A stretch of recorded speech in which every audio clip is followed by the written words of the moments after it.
Get out. That's my seat. People like you don't belong up here. The words cracked through the first-class cabin like a slap across polished glass. Every head turned. The woman sat back in oversized sunglasses, her tone dripping with disdain, her designer bag occupying more space than courtesy. And in front of her stood a man in a plain black hoodie, boarding pass steady in his hand, calm, unmoving. That man was Marcus Carter, but no one knew that yet. The insult wasn't about a seat number. It was about image, about who she believed deserved plush leather and champagne at 30,000 feet and who didn't. The silence that followed wasn't empty. It was loaded. A businessman in row 4 froze mid-sip, his glass trembling just slightly. A young woman clutched her carry-on tighter. Someone in the back raised their phone halfway, torn between recording and staying invisible. The cabin air shifted, no longer soft and luxurious, but tight, charged, electric. Marcus didn't flinch. He'd seen this before. At 25, told, "Your ticket must be fake," by a gate agent who never looked at the printout. At 32, waved away from a lounge he'd paid for, while 3 others walked in unchallenged. And now, 2 decades and billions later, here it was again delivered casually, as if humiliating him was procedure. Before we continue, where are you watching from? Drop your city or country in the comments below. And if you believe in dignity and justice, hit like and subscribe. These stories spark change, and we're glad you're here. Now, back to Marcus. The woman crossed her legs, her voice sharp enough to slice the air. "Flight crew, remove him. He's not supposed to be here." A flight attendant approached quickly, shoulders squared, eyes darting toward the woman as if wealth were authority. She didn't even glance at Marcus's boarding pass. "Sir, economy is behind you," she said flatly. Marcus extended the ticket again, unshaken. His name and seat number printed clear as daylight. He didn't argue. He didn't raise his voice. His silence was a storm in wait patience as sharp as any blade. The cabin wasn't just watching anymore. It was judging. The quiet hum of first class had transformed into a courtroom, and Marcus stood at the center not as the accused, but as the verdict waiting to be revealed. The flight attendant's voice sliced through the cabin like static. "Sir, you need to step aside. This seat has been reassigned." The woman smirked, sliding deeper into the leather cushion, her sunglasses reflecting the puzzled faces around her. She didn't even look at Marcus anymore because in her mind, the verdict was settled. He didn't belong. Marcus didn't move. He held the boarding pass steady, the ink unshaken by the turbulence of bias. "Seat 2 amperes, Marcus Carter, paid in full." His voice was calm, not defensive, like someone who knew the truth didn't need volume to be heard. But the attendant didn't glance at the ticket. Instead, she nodded toward a younger colleague lingering by the galley. "Call security." That word spread fast. Security. It rolled down the aisle like a warning bell. A few passengers exchanged glances. One woman whispered, "For what? He hasn't done anything." Another man in row 3 muttered, "They're really doing this?" A phone screen lit up in the back recording had started. Marcus blinked once. Slow. He'd been here before. At 26, a hotel clerk had called police when his ID didn't match their idea of wealth. At 30, a banker accused him of laundering when he wired his own earnings overseas. The details changed, but the script never did. And each time, he carried the same silence. Not weak, not passive, but deliberate. "Sir, cooperate," the attendant pressed, her voice louder now, drawing attention she hoped would crush dissent. Marcus's answer was simple. "Run my name." The woman in sunglasses laughed, sharp and ugly. "Run it? Please. You probably printed that ticket at home." She tossed her hair back, her voice projecting like a stage actress in a play she thought she controlled. From across the aisle, a young passenger finally spoke up. "I saw his pass scan green. He belongs here." His words cracked the hush like lightning. Several heads turned. The attendant froze for half a second before snapping back. "Stay out of this." But it was too late. The cabin was shifting. Every witness could feel the line being drawn not between rows of seats, but between truth and assumption. Marcus remained still, his patience coiled tight. He reached into his pocket, not for proof, not for apology, but for his phone. His voice dropped low, steady enough to cut through the noise. "Rachel," he said into the receiver. "It's happening. Begin the protocol." And with that, silence fell heavier than the engines outside. The call wasn't loud, but the ripple it sent through the cabin was louder than any announcement. Rachel's voice came crisp through Marcus's phone. Understood. Logging incident. Compliance team notified. Board is on standby. The woman in sunglasses scoffed. Board? What board? You're nobody. Her laugh rang sharp, trying to reassert control. But for the first time, her confidence faltered. Passengers shifted. A man 2 rows back whispered. He said compliance. A young woman across the aisle angled her phone higher, the red recording light burning like a witness's eye. The lead attendant returned with a firm stance. Sir, last warning. Either move to economy or we'll have you escorted off this flight. She gestured toward the rear, her hand sharp as a verdict. Marcus didn't move. His eyes stayed locked on her, steady as if rooted to the floor. You're making a mistake, he said quietly. The attendant bristled. Threats won't help you. Marcus leaned back just slightly, his voice calm enough to draw people closer without raising a note. That wasn't a threat. That was a fact. Silence held the cabin for a beat, then cracked. From row 4, a woman finally spoke up, voice shaking but loud enough to carry. He showed his ticket. You tore it up. She pointed at the scraps still on the floor, evidence ignored. This is wrong. Her seatmate joined in. He belongs here. Why won't you check the system instead of throwing him out? The attendant's jaw tightened. Protocol is clear. But Marcus's gaze cut through her words. Protocol isn't prejudice written down, he said. It's supposed to be procedure, and right now, you're confusing the two. Murmurs spread like wildfire. Phones rose higher. The cabin wasn't neutral anymore, it was leaning. Witnesses weren't just watching, they were judging. The woman in sunglasses crossed her arms, suddenly less sure. This is ridiculous. People like him don't sit in 2 amperes. That sentence hung in the air, poisonous and undeniable. Gasps followed. Someone in row 6 whispered, Did she really say that out loud? Marcus didn't flinch. He simply glanced at the attendant again. Run. My. Name. Each word deliberate, sharp, final. And as the engines hummed, as the tension pressed against every wall of the cabin, it was clear this wasn't just a seat dispute anymore. It was a reckoning in motion. The aisle parted as if turbulence had rolled through the cabin. A uniformed security officer boarded mid-30s, square shoulders, radio clipped to his vest. His presence wasn't neutral. It was an announcement. What's going on here? He asked, his tone already slanted, already siding with the loudest complaint. The lead attendant pointed directly at Marcus. He's a suspected fraud. Refused to comply. Seat reassignment. The woman in sunglasses added fuel, her voice sharp as glass. He doesn't belong here. He's trying to scam his way into first class.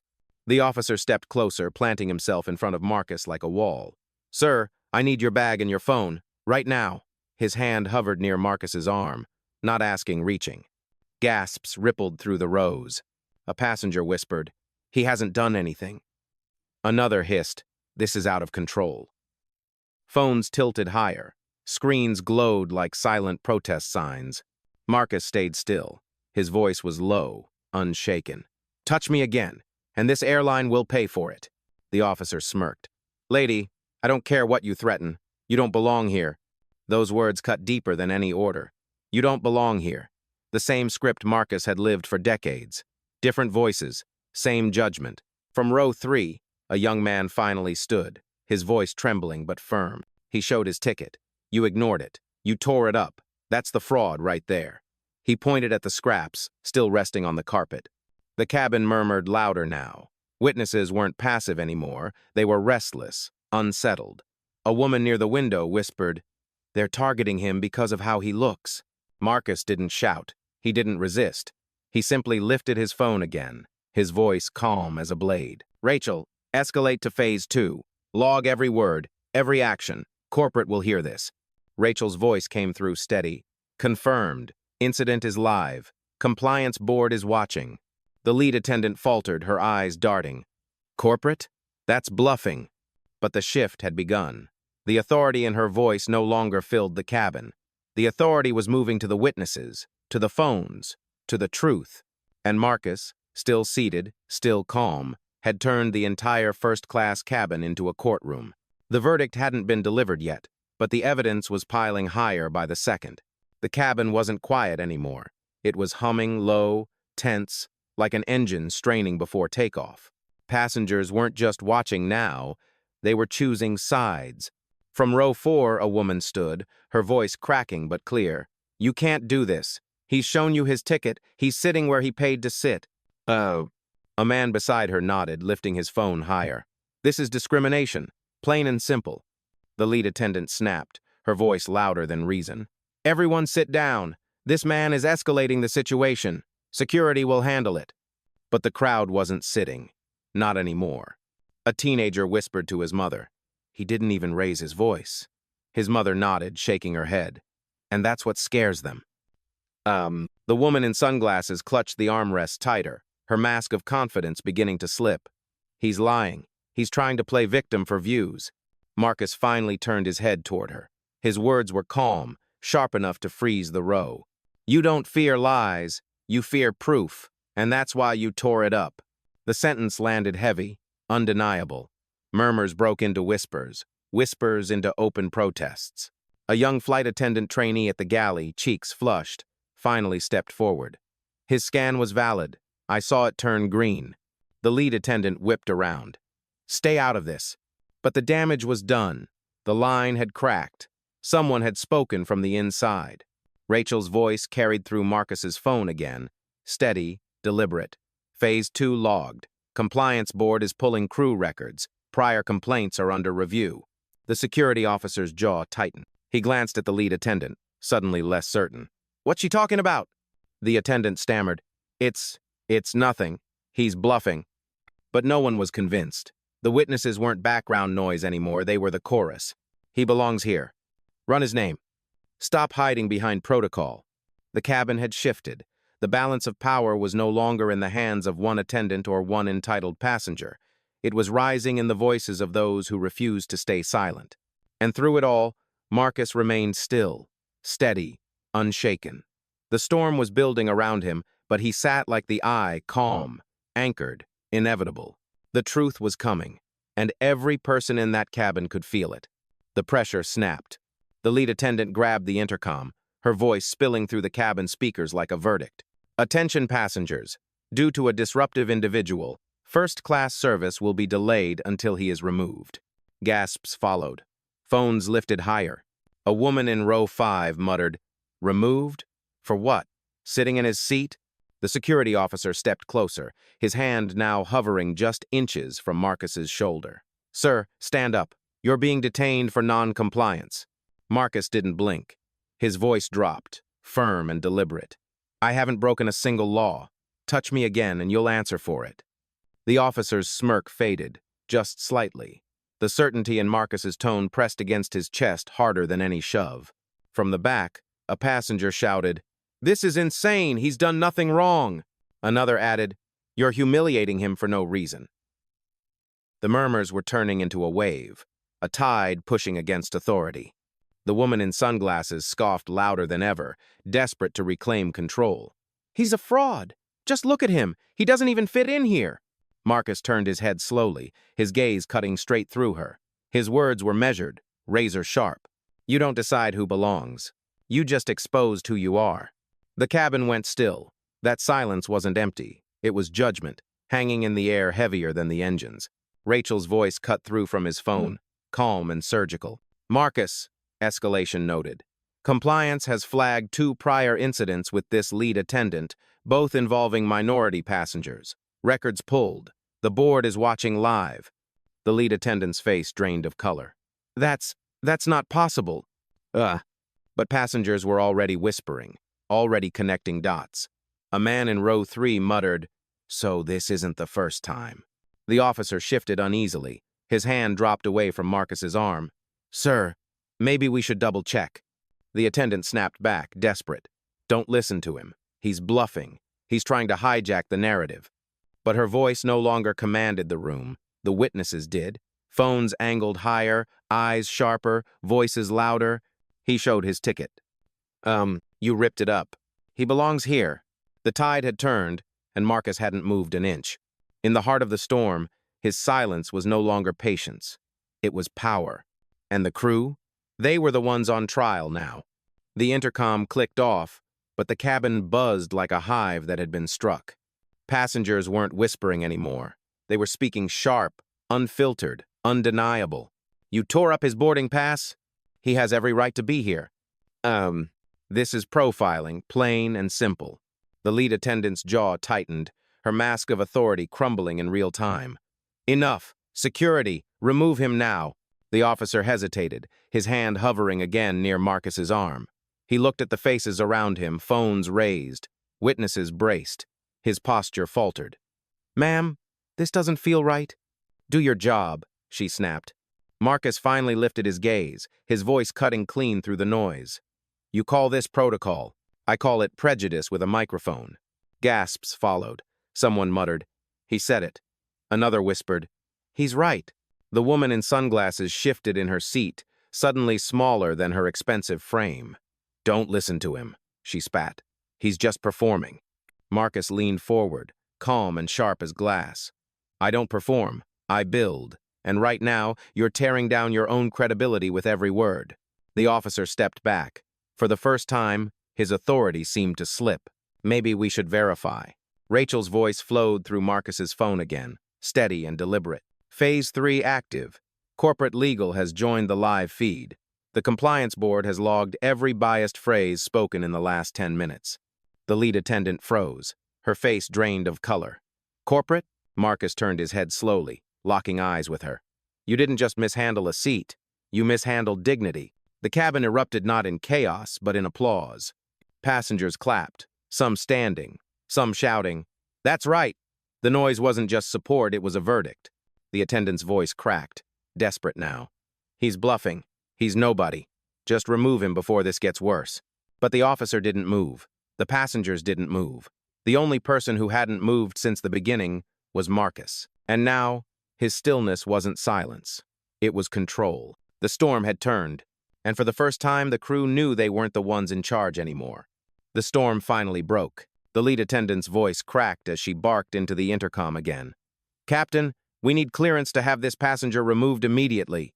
Her words carried desperation, not authority. The cabin bristled. Phones lifted higher, capturing every syllable, every twitch of fear. A man in row 5 shouted, "You can't remove him for sitting in his seat." A woman echoed, "This is illegal." "We're all watching." The security officer hesitated again, his hand twitching near Marcus's arm but never closing the gap. He wasn't blind. He saw the tide shift. He saw the witnesses becoming a wall. Marcus remained seated, composed as stone. He spoke slowly, each word a scalpel. "You've accused me of fraud. You tore my ticket. You called security. You tried to erase me with a microphone. And I'm still here. Why do you think that is?" The cabin stilled. The question hung in the air, heavier than gravity. Rachel's voice came through his phone, calm and surgical. "Marcus, Phase 4 is live. The board has linked ownership records. The cabin crew's actions are under direct review. Do you want me to authorize disclosure?" The lead attendant's face drained. "Disclosure? What does that mean?" Marcus exhaled once, steady. "It means the truth you've been running from is about to land harder than this plane ever will." Gasps rippled. Someone whispered, "Who is he?" Another muttered, "Wait, is he somebody important?" The woman in sunglasses scoffed, though her voice wavered. "He's bluffing. People like him don't own airlines." Marcus turned his head, his gaze sharp enough to cut through her facade. His words dropped heavy, final. "People like me built this one." The cabin erupted. Murmurs shot through the rows, shock, disbelief, recognition. A teenager gasped, "I knew I'd seen him before Forbes' cover, 2 years ago." A businessman muttered, "No, it can't be. He's Marcus Carter." The lead attendant froze, her lips parted but no words forming. The officer stepped back fully now, his authority stripped by revelation. Marcus finally rose, calm and deliberate, his presence filling the cabin. "You wanted me erased. Instead, you've revealed yourselves. And now, every second you've wasted humiliating me has been logged, recorded, and witnessed." The applause was louder this time. Phones captured it all. The verdict was no longer pending. It had arrived. The reveal landed like thunder. The cabin wasn't whispering anymore, it was buzzing. Voices colliding, phones raised, disbelief giving way to outrage. "He's the owner? They tried to throw out their own boss? This is insane." The lead attendant staggered back a step, her hands trembling. No, no, this isn't possible. She glanced at the officer, desperate for backup. But he kept his distance now, his posture hollow, authority leaking out of him like air from a punctured tire. Passengers filled the silence she couldn't. A man in row 3 stood, pointing toward Marcus. I knew he looked familiar. He saved this airline 2 years ago during the merger. A woman across the aisle added, and you treated him like a criminal, right in front of us all. The crew shrank under the weight of witness testimony. Their words, once sharp as weapons, were now echoes that damned them. The woman in sunglasses fumbled for her bag, her voice shrill. This doesn't change anything. He's just making a scene. But her words crumbled as the teenager in row 6 called out, no, you made the scene. He just sat there. Applause broke out again, sharper this time, not scattered but unified. Phones caught every second, every clap, every face turned toward Marcus, not with suspicion but with recognition. Marcus didn't smile. He didn't need to. His calm presence was heavier than any celebration. He looked to the crew, his voice steady, his words surgical. You told me I didn't belong. You called me a fraud. You tried to erase me. But all you erased was your own credibility. The lead attendant's lips quivered. Sir, Rachel's voice interrupted through his phone, cool and exact. Marcus, compliance confirms. Crew privileges under immediate review. The board is watching the live stream. Authorization ready at your command. The officer stepped back further, muttering, I'm not touching this. The crowd leaned in, sensing the climax. This wasn't just about one man anymore, it was about justice, breaking through decades of silence. Marcus remained anchored, unshaken. You didn't just insult a passenger, you insulted the person who signs your paychecks, and the witnesses will remember that long after this flight lands. The verdict was no longer in question. It was unfolding in real time, and the crew stood powerless before it. The captain emerged from the cockpit, his presence stiff and commanding, but his voice betrayed the cracks. What seems to be the problem here? Dozens of phones swung toward him like spotlights. Passengers spoke before the crew could spin their version. They tore up his ticket. They tried to drag him out. They said he didn't belong. The captain's jaw tightened. He glanced at the lead attendant, who shook her head in frantic denial. Sir, it's not what it looks like. He was causing a disruption. The crowd snapped back in unison. No, he was calm the whole time. You're lying. The captain raised his hands, but the noise only swelled. For the first time, authority wasn't his to command. Marcus remained seated, eyes steady. He didn't need to shout. His voice landed heavier than any order. Captain, I'll make this simple. Your staff profiled me, destroyed my boarding pass, and tried to remove me from a seat I own. And they did it in front of witnesses who recorded everything. Gasps surged again. The captain froze, his face paling at the word own. He glanced at Marcus's phone, still on call, Rachel's crisp voice spilling into the open cabin. Marcus, legal has confirmed ownership records. The compliance board is on video conference. They are ready for your directive. The lead attendant's eyes widened. Directive? She whispered, her voice trembling. Passengers leaned in, waiting. Phones rose higher, capturing the exact second when truth overpowered performance. Marcus stood slowly, his presence filling the aisle like a storm cloud. He looked at the captain, then the attendants, then the officer who had nearly dragged him out. You asked who I am, Marcus said, his tone calm and cutting. I'm the man who holds 25% of this airline. And right now, you're all working under my authority. The cabin erupted in shock. Applause and gasps collided into a tidal wave of noise. Someone shouted, I knew it! Another cried, Justice at last! The crew's faces collapsed into fear. The captain stammered, Sir, I had no idea. Marcus didn't flinch. That's the problem. You didn't care who I was until you realized I was your boss. The silence that followed was crushing. Phones captured every second. The balance of power had flipped, and there was no going back. The captain's voice cracked under the weight of silence. Mr. Carter, if I had known... Marcus cut him off with a glance sharp enough to stop engines mid-air. That's the point. You didn't care to know.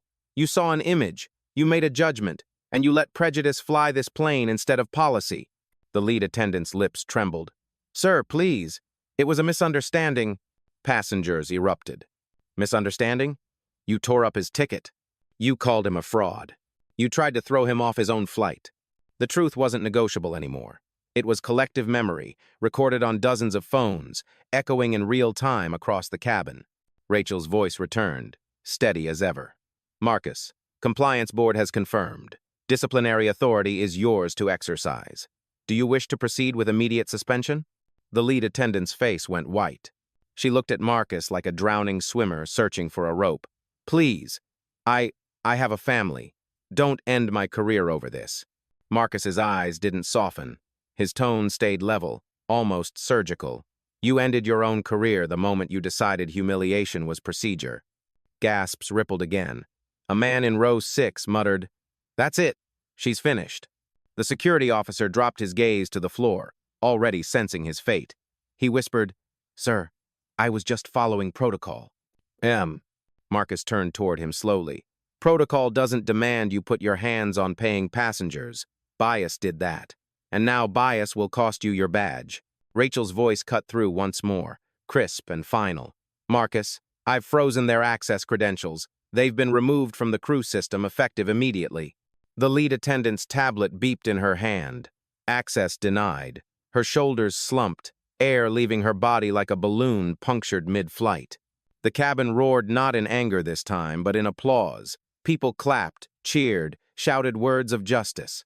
Marcus remained steady, his voice low but powerful enough to command the room. This flight will continue without those who forgot what service means. Remove yourselves, now. The defeated crew hesitated, but the captain finally gestured toward the galley. Heads down, faces pale, they shuffled away under the full weight of passenger eyes and rolling cameras. Justice hadn't landed yet, but everyone on board knew. The verdict was already written. The defeated crew disappeared down the aisle, swallowed by the galley, their uniforms no longer armor but evidence. The cabin exhaled as if the pressure had finally equalized after hours at altitude. Phones lowered slightly, but not off. No one wanted to miss the last word. Marcus remained standing in the aisle, his presence steady as stone. He didn't pace. He didn't shout. He simply let the silence expand until every passenger, every attendant still trembling at their stations, leaned in. You saw what happened here, Marcus began, his voice calm but carrying across the cabin. You saw how quickly dignity was dismissed, how a ticket, an ID, a paid seat meant nothing against prejudice. Heads nodded. Murmurs of agreement rippled. A woman near the window whispered, "That's exactly what it was." Marcus's gaze swept the rows. I didn't have to raise my voice. I didn't have to fight. I didn't have to beg. I only had to let the truth stand. And the truth was enough. Applause built again, softer at first, then louder. Passengers clapping not just for him, but for the justice they had witnessed unfold before their eyes. He lifted his phone once more. Rachel, confirm removal logged? Rachel's voice came crisp through the speaker. Confirmed. Their credentials are frozen. Incident filed. Legal has full documentation. This flight continues without them. Marcus nodded, then slipped the phone back into his pocket. He turned toward the passengers who had stood for him, who had filmed, who had refused to stay silent. His tone shifted lower, sharper, intimate yet universal. Never mistake silence for submission. That's what they did, and it cost them everything. Gasps mixed with applause. Someone whispered, "That's the line." Another muttered, "Put that on a billboard." The captain, still pale, lingered in the aisle. "Mr. Carter, the flight is yours. We'll continue as you see fit." Marcus met his eyes, not with malice but with steel. "No, Captain. The flight is theirs." He gestured toward the passengers. Dozens of witnesses turned advocates in a matter of minutes. They stood for what was right when your crew refused to. The cabin erupted in cheers. Phones caught every word, every gesture. Justice wasn't just declared, it was documented. Marcus finally returned to his seat 2 amperes, the one he'd been told he didn't deserve. He lowered himself with calm precision, fastening the belt with a metallic click that sounded louder than any announcement. He didn't need to say more, but he did. Just one final sentence, dropped into the silence like a gavel. I don't need the clip. I am the ending. The cabin thundered with applause, passengers clapping, cheering, some with tears in their eyes, others shaking their heads in disbelief at what they had just witnessed. For Marcus, it wasn't about revenge. It wasn't about humiliation returned. It was about reminding everyone, passenger, captain, crew, that dignity doesn't need permission and justice doesn't wait until landing. 30,000 feet above the ground, a verdict had been delivered, and the world would hear it long before the plane touched down.